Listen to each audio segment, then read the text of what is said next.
ఎంతమంది పోలీసులు వచ్చి ఇంటికి వచ్చి జీపులు తీసుకొచ్చి ఎత్తుకెళ్ళిపోయినా కూడా నామినేషన్లు వేసి ఆ రోజు దెబ్బలు తిని చివరికి 4:55 5 నిమిషాలకి ఇంకా మిగిలినాయన్నా కూడా పరిగెత్తుకుంటూ వెళ్ళి నామినేషన్ పత్రాలు సమర్పించి ఎంతోమంది రాష్ట్ర వ్యాప్తంగా ఆ రోజు నిలబడ్డారు. అది స్ఫూర్తి. మనం ప్రజాస్వామ్యం నిలబెట్టాం, కాపాడాం.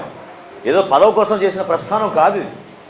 గత 5 సంవత్సరాల్లో కూడా నిజంగా నాకు చాలా అది ఏమనాలో జగన్మోహన్ రెడ్డి గారు నాకు అర్థం కావడం లేదు. సోషల్ మీడియా పోస్ట్ ఫార్వర్డ్ చేస్తే 3 రోజులు తీసుకెళ్ళి కొట్టారు మన కుర్రాళ్ళని. జిల్లాలు దాటి తీసుకెళ్ళారు. ఎక్కడో తూర్పుగోదావరి జిల్లా నుంచి ప్రకాశం జిల్లాకు తీసుకెళ్ళి అక్కడ మన కుర్రాళ్ళని 2-3 రోజులు నిర్బంధించి పోలీసులు కొట్టారు. రాయలసీమలో అయితే విచిత్రం.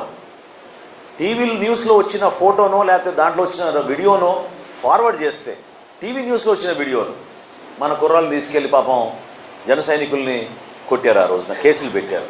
అవన్నీ మర్చిపోయి ఈరోజు ఏదో అయిపోతుంది, కమ్ము మునిగిపోతుంది హడావిడి చేస్తున్నారు వీళ్ళు. కానీ మీరందరూ కూడా పిఠాపురంలో మీరు చూపించిన ఒక యూనిటీ, ఒక పట్టుదల,